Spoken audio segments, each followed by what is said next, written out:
Halo warga nobar yang kalau komen cuman minta doa. Kayak apa kabarnya bebuhan Pak Acilan? Kembali lagi bersama Mang Tobi, sang pengangguran profesional yang akan kembali menceritakan sebuah film yang dibintangi oleh mamang botak kita tercinta. Siapa lagi kalau bukan Jason Starter? Mengisahkan usaha balas dendam paling barbar dan sekaligus menjadi bukti bahwa si botak ini sulit sekali untuk mati. So, tanpa berlama-lama lagi, siapkan mata, telinga, dan anu-anuan kalian semua. Mari kita nobar dan inilah Parker.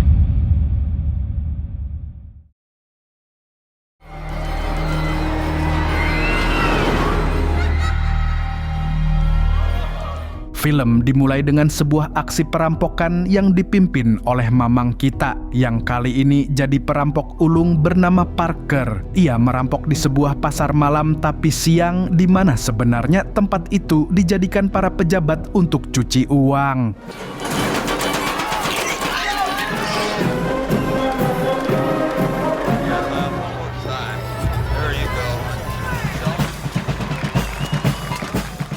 Parker dibantu oleh teman-temannya untuk melancarkan aksinya dan tak lupa menyamar agar identitasnya tidak diketahui. Parker menjadi kai-kai biarawan yang mencari domba-dombanya yang tersesat. Nah, yang ini menyamar menjadi badut. Lalu ada si Panjul yang bertugas untuk berbaur dengan pengunjung, dan ini Joko, tugasnya paling mudah yaitu jaga mobil. Saat semua sudah siap, mereka pun langsung beraksi.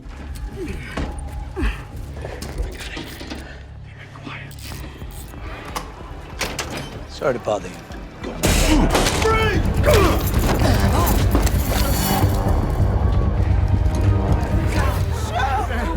What's the erase code? 487. Your phone's in a pile over here, please. Semua berjalan lancar tanpa kendala apapun. Semua ini tentu saja berkat Parker yang sangat ahli dalam menyusun strategi hingga melancarkan aksinya. Sementara timnya yang lain sebenarnya cuman ya aja dan gak berguna. Tapi tim ini merupakan usulan dari mertuanya yang bernama Hurley, sehingga mau gak mau ia terima daripada durhaka. That partner of yours better be right about what society's thinking. Okay. One down, one. Ching, baby. Kini perampokan mereka tinggal satu langkah lagi dan mereka bisa hidup kaya raya. Namun si Panjul ternyata tambuk banget. Ia yang bertugas membakar jerami untuk memberi kode kepada teman-temannya malah membakar jerami yang ada di dekat tenda dan tabung LPG subsidi.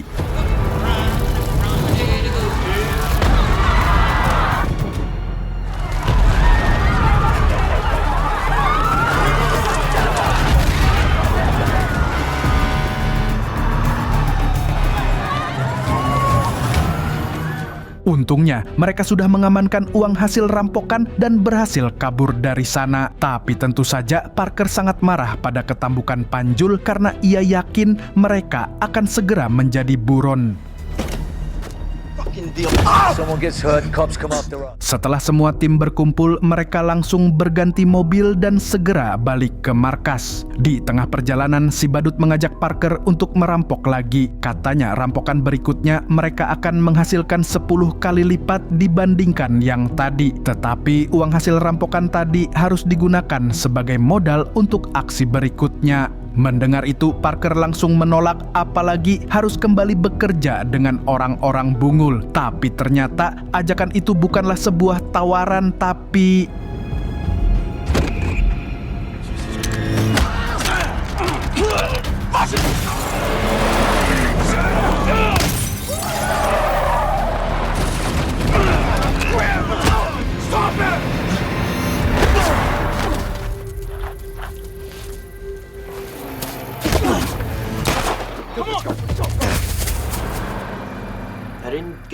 dan film pun tamat.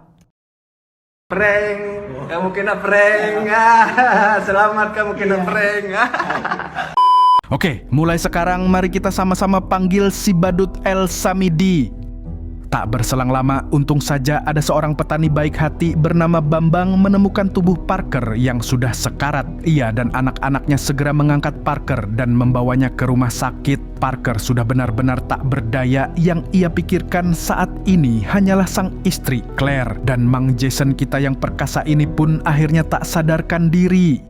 Beberapa hari kemudian, akhirnya Parker terbangun di rumah sakit. Ia lalu melihat ke arah TV dan dugaannya benar-benar terjadi. Kini dirinya telah berstatus buronan karena dikambing hitamkan oleh tim merampoknya sendiri. Parker juga merasa sangat bersalah pada para korban kebakaran. Mengingat kejadian naas bin Tambuk itu, ia jadi sangat jengkel pada Panjul dan juga semakin dendam kepada Samidi dan kawan-kawan. Menyadari berada di tempat sepublik itu, ia akan mudah tertangkap. Parker pun memutuskan untuk kabur dari rumah sakit. Dengan mudah, ia melumpuhkan seorang perawat agar bisa menyamar menjadi dokter dan memanfaatkan kai-kai di bangsalnya agar tidak dicurigai. Setelah berhasil keluar, tak lupa Parker berterima kasih ke kai-kai itu dan langsung mencuri mobil ambulans rumah sakit. Berbekal peralatan seadanya yang ada di ambulan, Parker lalu bersembunyi di hutan untuk merawat dirinya sendiri. Saat sedang beristirahat, ia kembali teringat wajah si Tambuk, Samidi, dan gerombolannya. Rasa dendamnya pun semakin meluap-luap. Setelah merasa enakan, Parker keluar dari hutan lalu menyelinap ke sebuah penginapan kecil. Di sana, dia mengganti pakaian dan menyiapkan senjata. Kemudian, Parker mencuri mobil milik seorang pengunjung agar tidak mudah dilacak. Di tengah perjalanan, dia menghubungi Mr. J tidak pakai Okowi yang merupakan teman baik Hurley. Parker meminta bantuan untuk dibuatkan identitas palsu dan palsu-palsu lainnya karena dia akan segera melancarkan aksi balas dendamnya. Parker yang menyadari jika ia butuh modal memutuskan untuk mencari uang terlebih dahulu dengan merampok kantor cabang sejahtera grup milik Mas Yono. Tanpa basa-basi, Parker langsung menyekap anak buah Mas Yono yang ada di sana lalu mengambil uang di tempat penyimpanan. You sit tight for 5 minutes, I'm gonna call you an ambulance. Sorry about the lecture. Tanpa membuang waktu, Parker segera mengunjungi markas Mr. J. Ia juga langsung memberikan sejumlah uang agar proses pembuatan identitasnya bisa dipercepat. Name, birth certificate, driver's license, social. Parker kemudian menghubungi Hurley untuk meminta informasi terbaru yang berhubungan dengan Samidi. Menurut Hurley, Samidi tidak bekerja sendiri. Ia memiliki koneksi dengan mafia kelas kakap bernama Bihlal yang merupakan pamannya Panjul.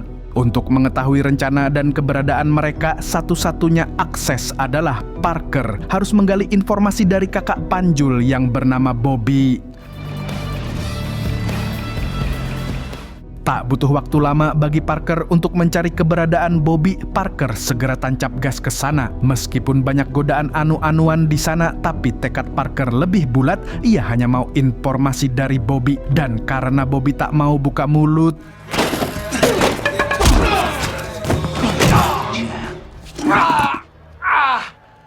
Bobby lalu mengatakan kalau Samidi sedang berada di tempat bernama Raja Ampat untuk menyiapkan perampokan berikutnya.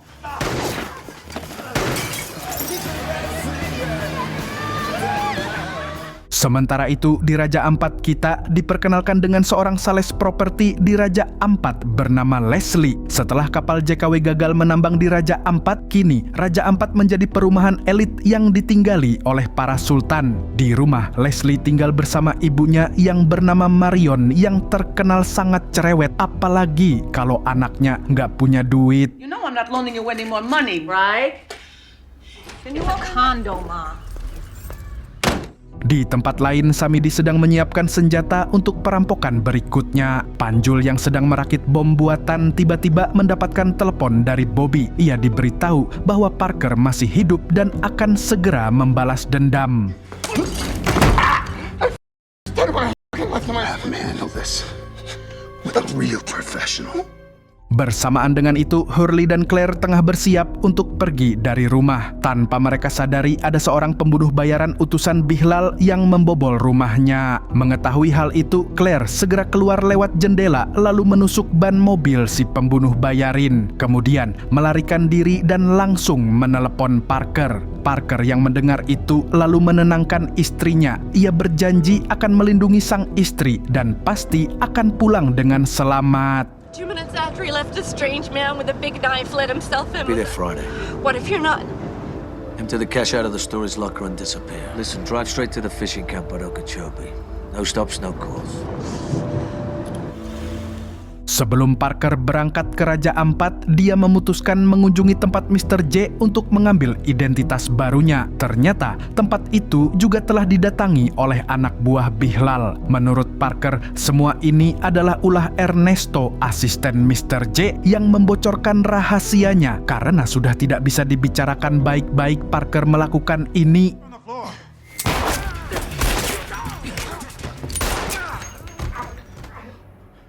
Mr. J yang ketakutan langsung memberikan dokumen milik Parker. Di dalam dokumen tersebut, Parker akan menyamar sebagai Daniel Parmit, seorang pengusaha yang sedang mencari properti. Parker pun berpamitan dan menitip pesan agar Mr. J menghabisi semua anak buah Bihlal yang ada di sana jika ingin selamat.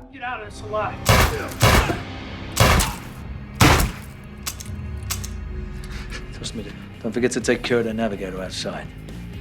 Setelah itu, Parker kembali menemui Hurley. Ternyata Hurley melarang Parker balas dendam karena Bihlal adalah sosok yang sangat berbahaya. Terlebih lagi, tempat perampokan Samidi belum tentu di Raja Ampat, sebab area tersebut banyak yang jaga. Sementara itu, Leslie lagi galau karena tak kunjung mendapatkan klien. Ia pun memutuskan untuk mencuri klien milik temannya. Dan ternyata klien tersebut adalah Daniel Parmit yang tak lain dan tak bukan adalah Parker. Dengan senyum manisnya, Leslie menyambut kedatangan Parker. Wajahnya sangat cerah karena ia yakin akan segera mendapatkan bonus penjualan. Ia bahkan sempat mengajaknya jalan-jalan di sekitar area Raja Ampat. Namun sebelum melihat-lihat rumah, Parker memutuskan untuk pergi terlebih dahulu mengunjungi Claire yang sedang bersembunyi di dekat area Raja Ampat. Setibanya di sana, Claire langsung mengobati luka Parker. Parker pun meminta istrinya untuk segera pergi ke tempat yang lebih jauh, sebab semua ini tidak ada kaitannya dengan Claire dan sangat berbahaya bila ia tetap berada di sana. You can leave, Claire. I wouldn't blame you. Pagi menjelang, Parker kembali menemui Leslie untuk mengurus pemilihan rumah. Ia diajak berkeliling ke berbagai kompleks di Raja Ampat dan dari survei itu, Parker akhirnya mengetahui lokasi persembunyian Samidi.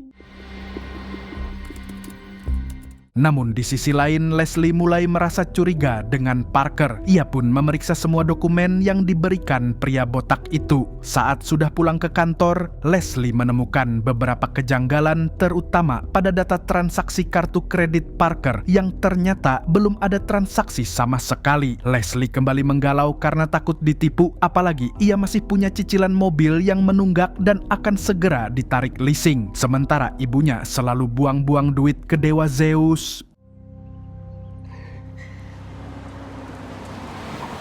Malam menjelang, diam-diam Parker menyelinap ke rumah Samidi selagi mereka pergi.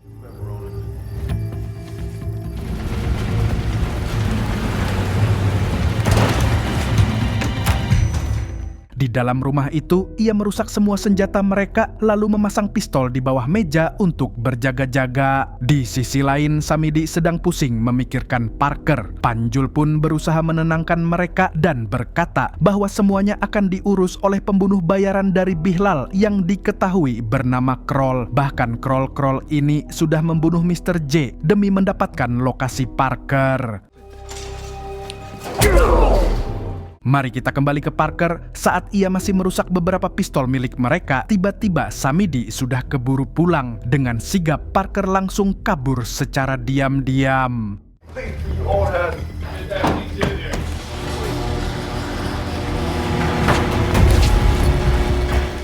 Sialnya, aksinya ketahuan oleh Leslie. Mau nggak mau, Parker pun terpaksa menunjukkan identitas aslinya. Ia kemudian pergi ke tempat Leslie untuk mencari beberapa dokumen tentang Raja Ampat. Tak disangkanya, Leslie justru menawarkan diri untuk membantu Parker karena ia sudah muak dan capek hidup miskin terus. Parker pun menerima bantuan itu, tapi sebelumnya ia meminta Leslie untuk membuka bajunya, untuk memastikan apakah Leslie memakai alat penyadap atau tidak. Turn around.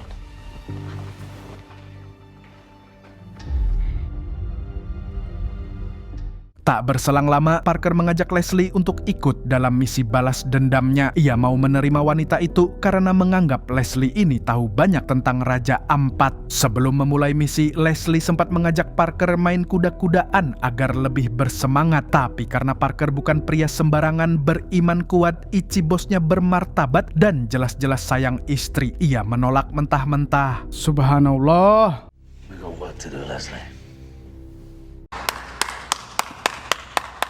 Parker lalu langsung menjelaskan rencananya. Ia akan membiarkan Samidi melakukan perampokan di Raja Ampat. Lalu setelah itu, dia akan mencuri hasil rampokannya dan membunuh mereka semua. Dan nantinya Leslie akan mendapatkan sebagian hasil dari misi tersebut. Namun Leslie tiba-tiba berubah pikiran saat mengetahui bahwa target perampokan Samidi adalah perhiasan mewah milik Nyonya Landon, orang terkaya di Raja Ampat. Tapi karena sudah terlanjur terlibat, Leslie akhirnya tetap mau membantu Parker. Ia kemudian menjelaskan semua hal tentang Nyonya Landon. Usut punya usut, sang Nyonya sudah meninggal dan meninggalkan banyak harta di Raja Ampat. Harta tersebut disimpan di rumahnya yang dijaga sangat ketat. Leslie juga memberitahu bahwa besok akan ada acara lelang besar-besaran untuk menjual perhiasan sang almarhumah. Di waktu yang sama, Samidi sedang menyiapkan aksi mereka di rumah Nyonya Landon dengan menyamar sebagai petugas teknisi. Dan mereka dibantu oleh orang dalam bernama Lionel.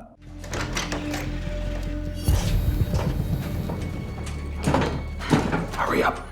Parker dan Leslie pun diam-diam mengamati mereka dari kejauhan. Parker lalu memutuskan untuk kembali ke hotel untuk memeriksa beberapa hal. Namun sesampainya di hotel, Parker merasakan ada sesuatu yang janggal dan aneh. Lalu tiba-tiba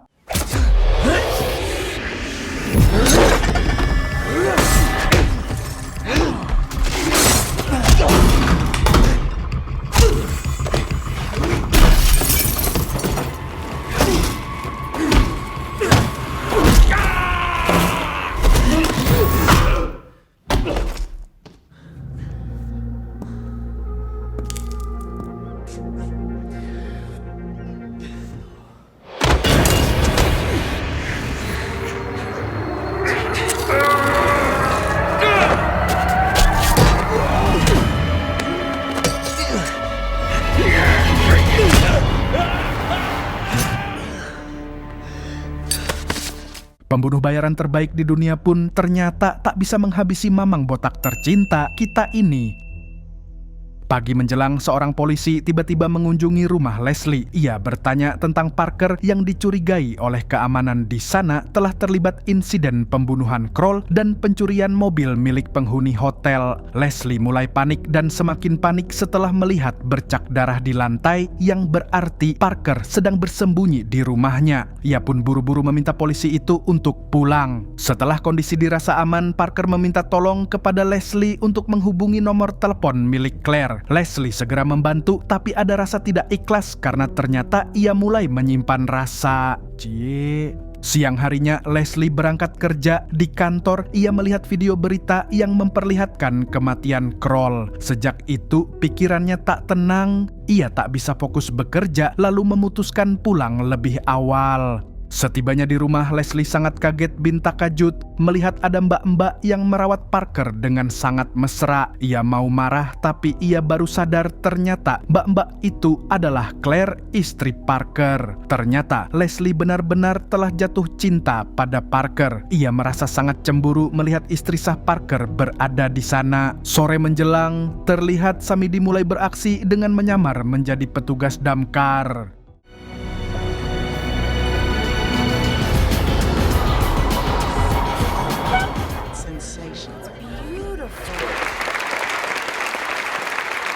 Good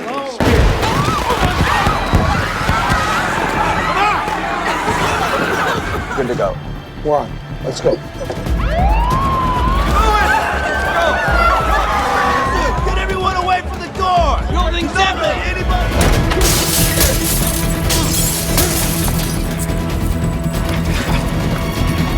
Hybrid's on his way. Time to go. Come on, let's go!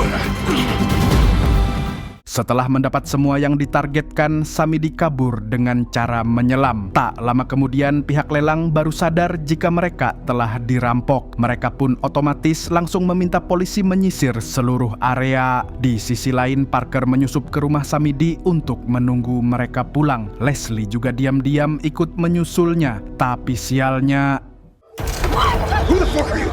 Who the fuck are you?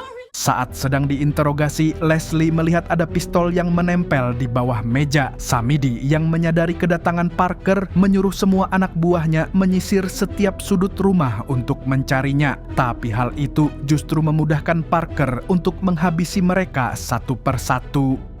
Mamam.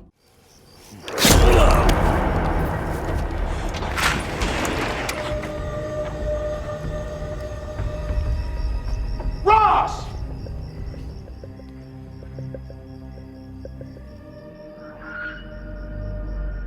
Samidi tidak bisa menggunakan pistolnya tentu saja karena sudah dirusak oleh Parker. Mau tak mau, ia harus bertarung dengan tangan kosong.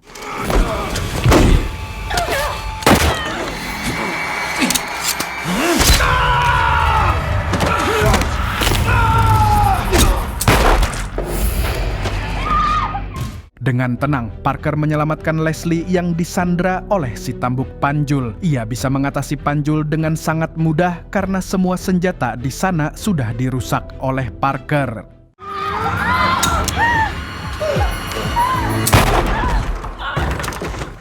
Setelah semua usai, ia kemudian menitipkan semua perhiasan hasil rampokan kepada Leslie dan akan segera mengambilnya lagi. Ia pun berjanji akan membagi rata hasilnya. Karena ternyata dendam Parker belum usai. Ia muncul di markas Bihlal dan membantai semua yang ada di sana.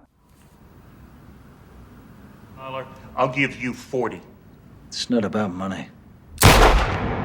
Beberapa bulan kemudian, terlihat Leslie menerima sebuah paket misterius dari kurir SPX. Di akhir film, terlihat Parker sedang memberikan sejumlah uang kepada keluarga Bambang, petani yang dulu telah menyelamatkannya.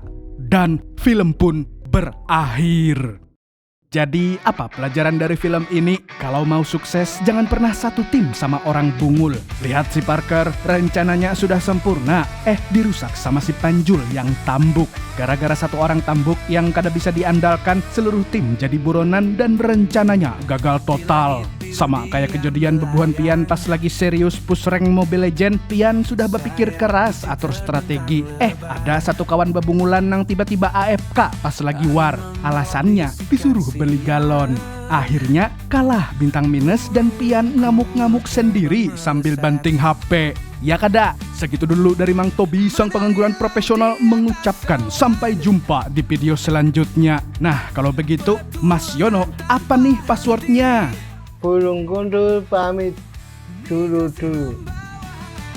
Terbanglah tinggi si burung kuntul, bawa mimpi ke ujung dunia. Di sana ada cahaya gemerlap, menanti untuk kau jelajah.